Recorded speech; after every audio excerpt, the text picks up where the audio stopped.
Bonjour, je suis Vincent Garnier, responsable du service développement à la Fédération de pêche de la Loire. Alors aujourd'hui, on va parler pêche de la truite dans le département de la Loire. Quand on parle pêche de la truite, on pense souvent aux rivières, aux ruisseaux situés en altitude, le ruisseau de montagne. Alors bien évidemment, on a ça dans le département de la Loire. Je pense à quelques cours d'eau qui sont un peu connus, réputés, comme le Lignon du Forez, l'Anse du Nord, le Furan, le Haut-Furan, le Haut-Gier. Tout ça, ce sont des très belles rivières sur lesquelles on peut pêcher la truite sauvage, qui se reproduit naturellement. Mais la pêche de la truite dans la Loire, ce n'est pas que ça. Ce sont aussi, comme ici, des cours d'eau de deuxième catégorie. On est ici au bord du Furan. C'est un parcours de pêche sans tuer, avec une réglementation qui oblige les pêcheurs à remettre les poissons dans l'eau.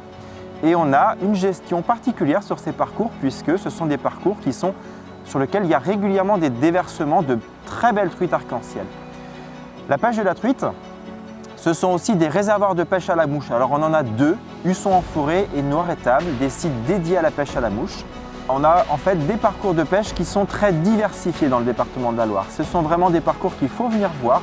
N'hésitez pas à venir pêcher la truite, arc-en-ciel, fario, sauvage dans le département.